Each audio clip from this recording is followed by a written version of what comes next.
Hello and welcome back to the Whamcast, brought to you by myself, Lou Cooper, and Joel Choppy Madeline. How are you today, Joel? I'm doing good, thank you. Yourself, Lou? I'm good, thank you. Yes, it's been a fairly hectic week, getting everything organised before heading off on holiday. Yeah. It's going well, yeah? It's been going well. Yeah, before we get to today's episode, we have a public service announcement as an apology for last week, where due to technical fault and personal other things, we could not get the episode out.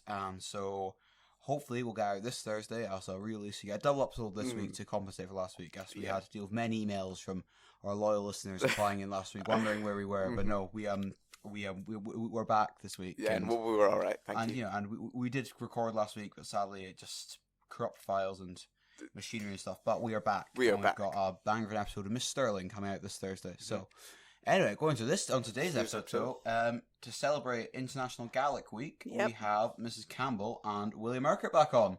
How are you today, guys? Good, thank you. How are you?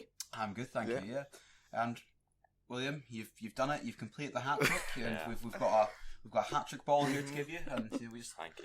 There it is. So thank you very much for coming on and being the first person to complete 3 successive episodes on the Whamcast. Yeah, it's an honour. Yeah, and if you want to see a picture of William's ball, it'll be on Instagram very, very soon. Very soon, yeah. Anyway, so Gaelic. What was it got you into Gaelicness? Was it a family? Was it school? Was it? Well, like most people at Melbourne, I didn't actually start Gaelic formally until I was 11. So my mum speaks Gaelic, but didn't speak loads of it at home. My gran, it's her first language, but it was kind of frowned upon back in the day, and people didn't really pass it on so much. So I didn't get a chance to go to Gaelic school. I'm too old.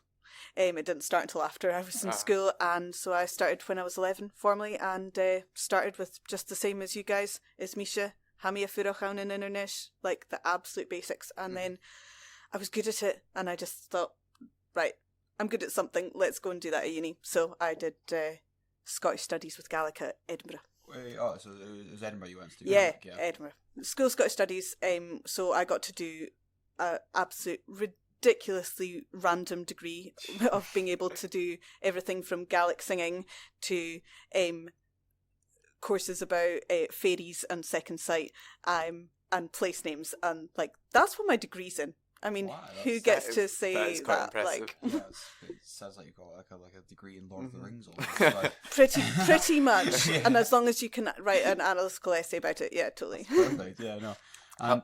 Well, what was it got you into Gaelic? Because my grandparents speak it, and my sister had done it the couple of years before. So I just started doing it, and then I found it quite interesting learning some of the Scottish studies that Miss Campbell taught us in amongst the course. And I did hire in 4th year. I haven't been back to the department since. But I know that last line of "Don't be a stranger, William," and somehow make it up to the 3rd floor is quite tricky. Yeah, I mean, I haven't been up there, and I go there for Reggie sometimes. Yeah, sometimes. Yeah, after. So yeah, but I did it. I quite enjoyed it. I lost most of it, but my sister's away studying at a uni, so I have to try help her hold a conversation for a little bit longer than 10 seconds usually. So yeah. Yeah, but no, that seems quite interesting. There's like a lot to do with Gaelic as well, like within the school. It's coming back from COVID, so obviously the Gaelic choirs. I didn't do this either, but there's all these really great clubs, but I never took part in them. So there's the Gaelic choir, which there's people in 6th year who are still studying Gaelic who did that with like Darren and Amy and Isla. So there's the Gaelic choir, which was quite successful. Yeah, we won a few prizes out there. Did do some of it in primary schools as well. When I was able to go around primary schools, but as Mr. Coles put it, victim of my own success, and I can't actually go into primary schools anymore because I got too much on the timetable here. But we did do Word Wizard. Remember that one? That was one I did too. Was that when we were in 1st year? You've done that, yeah, quite a while ago. 1st and 2nd year. Yeah. So it was basically like Gaelic spelling competition. Yeah, because I'm just French at that time, and I remember the kind of hecticness in the because with our S1 class, we were the only ones to have half the class did Gaelic, half the class did French. Oh, you're classic. Yeah. So we were sat there eating snails and baguettes and stuff, and then through next door you hear chanting and people try to spell out words in Gaelic and stuff. Like, oh, quite the kind of culture here, you know. It's like I'm nothing if not determined. Exactly. That was That's quite a good experience, though. I enjoyed that. I think it was down at the Parliament buildings for a couple of years. Yeah, it was lots of other languages as well, but we were the ones that went down. I think it stopped the year after. It did, unfortunately. I think if we'd won too many trophies, we were the only school that would do it, or there'd be like another school from Glasgow, and then we'd be like, we'd put them out. Yeah, every time semi-finals by. Once again, miss a victim of your own success. I know, what can I say? Exactly. But another thing I have to ask is, you're mentioning the build-up there. We were having a conversation before, like, you know, due to Gaelic, you've got a lot of opportunities have come up, which maybe you wouldn't have before. Like, is this public knowledge that you're the Duolingo voice for Gaelic, or what? One of? Oh, wow. One of, yes. I am during lockdown, because obviously I didn't have enough to do, like, you know, teaching all the levels for Gaelic by myself, I decided to volunteer to be one of the voices of Duolingo, which was quite cool, and a really interesting process of, like, you have to record a sentence and then you have to go back and check that word hasn't been done, so then record all the individual words. I got some quite cool subjects though. So like there's the first tranche and I was in the sort of second tranche. I did 20 topics and all the levels. So I got ones like history, that was quite fun. I got drink, I got Kaylee, I got mod, I got culture. So I got actually subjects I was quite interested in, but it was quite cool, but a lot of it recorded just literally in my living room or at my kitchen table. But it was a really interesting process and something really cool to be part of, and because it's something out there and you go, I'm a voice of Duolingo, although the legit question from one of my first years, which language did you do a voice for? And I'm like, you know, I'm basically a meme with that face that I gave them after that. It's something that'll be there for a wee while. So it's been really popular. I mean, you know, Duolingo's completely taken off. I know people who've, you know, because the first lockdown, you know, it's a skill many people wish they had. They could speak a language. Yeah, definitely. And a lot of people I know who kind of picked up a language of Duolingo, and they're really good now. I've got a cousin down in Edinburgh who learned Russian, Japanese, and French all through Duolingo. Absolutely. Yeah, I mean, it's crazy. The numbers of people who are signed up to Gaelic Duolingo is something like 5 times the population on the last census that say that they had some understanding of Gaelic. And also, it's worldwide. We're not just talking Scotland. We're talking so you get like so all like, the edges. I'm from a really small island, so like, you know, spreading the love of like lots of different Gaelic accents, and you know, Razzie is out there. Yeah, exactly. You know, but it is because it is a massive platform, Duolingo. Yeah, they've really taken off the past couple of years, and I think to say that you're on there is quite the achievement. Quite cool. Are you saying there's any other kind of opportunities that come as a result of Gaelic? You're saying on radio and stuff before as well, like BBC Alba or Radio Scotland. Yeah, BBC Alba stuff. But I mean, I really got into kind of doing things like this from being a singer. Yeah. So that was what really got me into Gaelic. Like I could sing in Gaelic before I could really speak it or read it or write it. So I've been singing and competing since I was 5.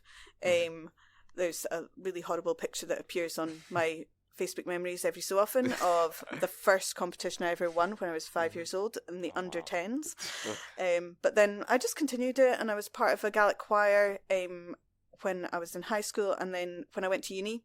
It was great because my parents knew that I had like this whole like group of people that I would be hanging around with that weren't just like crazy uni people. So like a whole group of choir aunties that were going to look after me, and then so that was Edinburgh. But the same thing when I moved up to Inverness first time to work, before I became a teacher in my previous life in politics, and I, you know, had a whole group of people that I could hang around with. Okay. When I moved to Glasgow, the same thing. When I moved to Dundee, so like I've lived all over the place, but actually the Gaelic world's a really close thing. So you have this opportunity to connect with people through a language and through a culture really easily, which is brilliant. Yeah. And I noticed obviously that the mod was in Inverness, and I think that was back live mostly for the first time in a while. And there's a guy in my street who does singing, Angus MacLeod. Of course. So he was performing, and I think that was quite a big thing that they're back. And I think I don't know how they did. I wasn't able to watch, but it's quite good to see that it's still got quite attraction to it after 2 years of it not really being in existence. I think getting back into the live singing for any performer, whatever language was just amazing. You know, whether you're into acting or singing or any performing arts, like 2 years of lockdown and not being able to engage, not just like perform on a stage, but like the community of it and the friendships you have within that are so important, and particularly in Gaelic for the survival and the promotion of the language. I think that is a brilliant thing. And Mod Inverness in 2021 was a great success. And another Miss Monroe a couple of weeks ago, we were talking about the success of live music and how amazing it is. And you know, even if you don't understand Gaelic per se, I think it still is a really wonderful thing to watch, kind of live Gaelic music. So I think anyone can enjoy it as they see it. Yeah. But it's definitely, and I suppose maybe for listeners, maybe explain what mod is, William. You know, well, it's.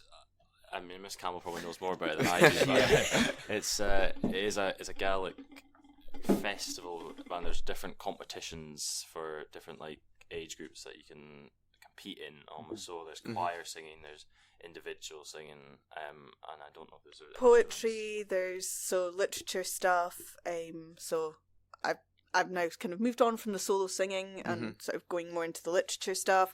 There's recitation, there's drama, and there's even art for younger ones. So I think I'm even getting my 3-year-old to enter her first mod this year. It gets broadcasted, I think, on BBC Alba as well, some of it.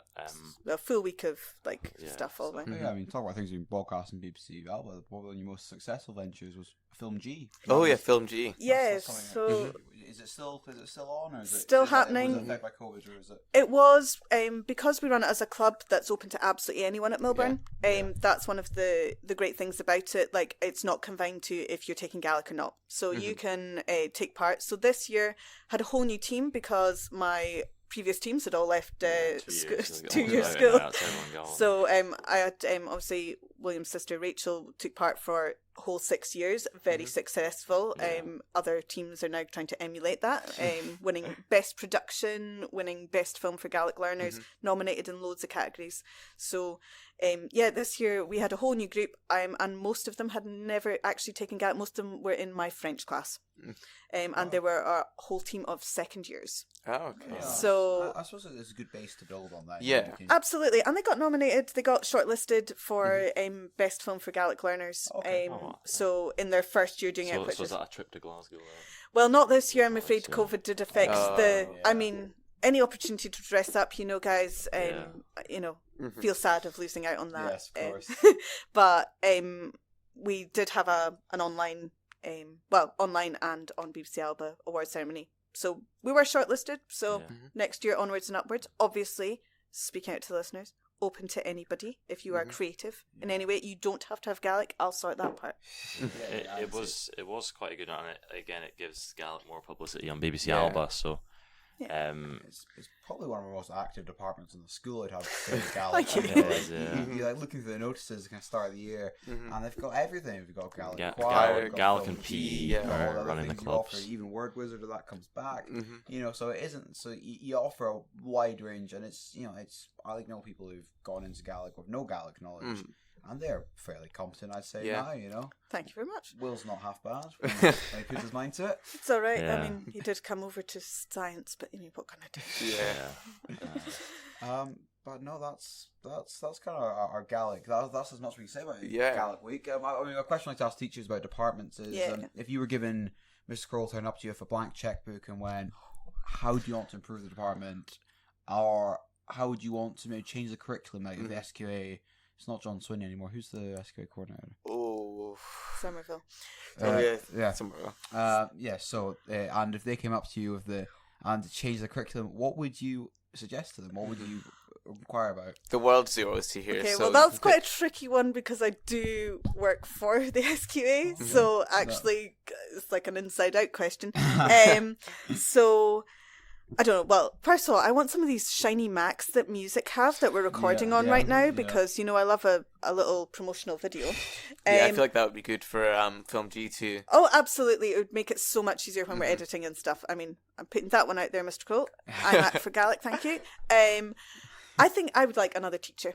Okay? Yeah. I mean, it's not that sad being on my own, but if I had someone else could get back into primary schools. At the moment, I've created this new resource which is built on what we did in lockdown, which has gone out to the primary schools and to allow them to teach Gaelic even if they don't have much. Okay. So that's been quite successful this last year. But there's nothing beats being in front of a class yourself. No. And just being able to have the ability to be in front of them and give them that experience, because it's all about experience. If you have no experience of a language, why would you pick it when you're coming up? It's been able to understand listening to it as well. Like, because I know when I did it, I was good on like the 4 areas apart from listening. That's the hardest one. Yeah, that's always the hardest one. Like, I think I got about 2 out of 20 or something on it. Like, I planned my exam around flopping the listening because it was just. And you won't be the first or the last person to do that. That's the like hardest skill, and that's the thing of having the time to invest into that. Expand those skills as well. I always think listening and talking fluently come a little bit later on, and I can definitely say when I was in high school it was not my strongest skill either. You definitely, but yeah, if I had a blank checkbook, one iMac, that's not that expensive, but after that I would really like another teacher and being able to take over the world, as has always been my plan. I'd quite like if we got MacBooks instead of Chromebooks.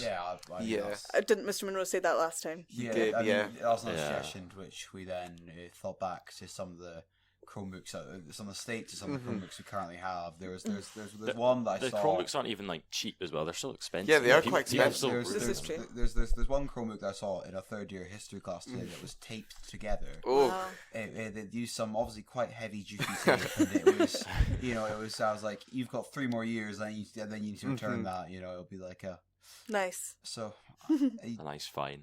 Yeah, but no, it is definitely. It isn't. There's kind of myth around the Gaelics a dying language, but it's definitely not. It's on the increase at the moment.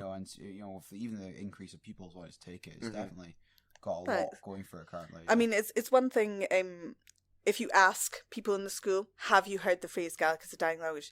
Yeah, they have, and it's something. It's not a fight, but it is a bit of a battle against that sort of attitude and that opinion, which unfortunately has come down the generations. Like, my nan herself did not speak Gaelic to my mother. Growing up, my mum learnt it like I did.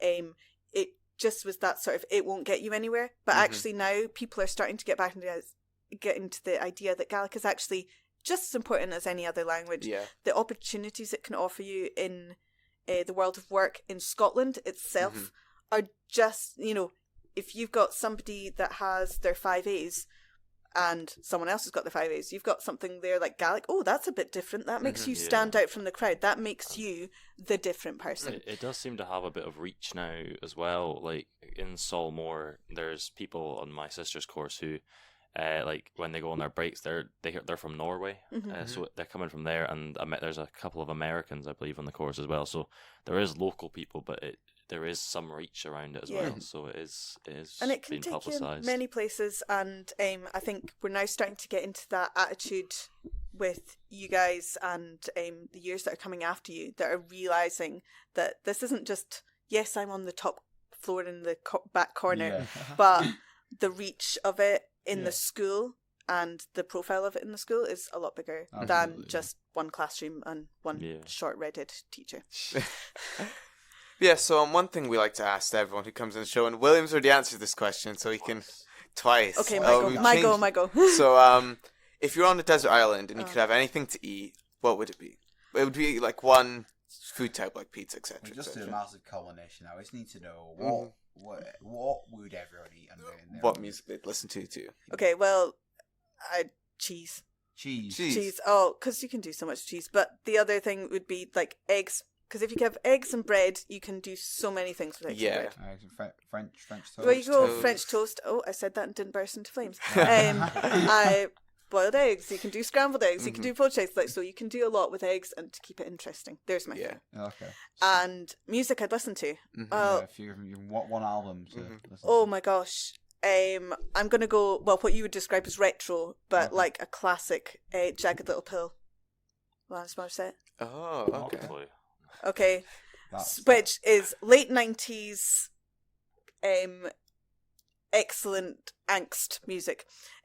Or as one of my first or second years who shouldn't have been on that site, but did notice that they were trying to download the first Evanescence album, which was rock music with a kind of classical female singer at the front of it. So yeah, I mean, back in the day, that was cool. I mean, I do like a bit of trad, obviously, but you know, I do that every day. So I need a little bit of alternative, get the anger out music. Yeah, fair enough. When did you get your album you listened to?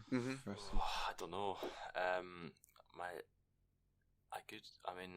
There's I'm a big Arctic Monkeys fan. Okay. I like AMs. They're obviously their most recent one. That's quite good. But there's also Beacon by Two Door Cinema Club. I like that album as well. So very much like an indie kind of vibe. Or maybe like Save the Rock and Roll by Fall Out Boy. That's a good one. Anyway, but no, thanks very much for coming on. Yeah, thank you. No problem. You know, we wish you all the best in the Galax department and what else is to come. If you know any Gaelic people who'd like to host the podcast next year, or if we've got any listeners out there who'd like to take over next year, we are still taking applications. We've had 1 or 2 come in so far, so we wouldn't mind if we got some more because we want this to continue. The listeners want this to continue, so we need somebody to do it next year. It will look amazing on CVs, on anything you apply to, and you get all the support from the department. You get all the teachers more than happy to come and speak to you. You can get anyone you want on, and it's more than possible. Anyway, thank you very much. Something that just came on my mind is what about a Gaelic podcast? What would be your thoughts on that? Would you start a Gaelic podcast on this, or would you? That'd be difficult to run. It'd be difficult to run straight off, but don't give me more ideas. You don't think I have enough of my own at the moment. But no, the idea, definitely. I know it. On that bombshell, I guess it's Martian leave this week. We'll see you all next. We'll see you all on Thursday for another episode. Thanks for listening, everybody. Okay, bye.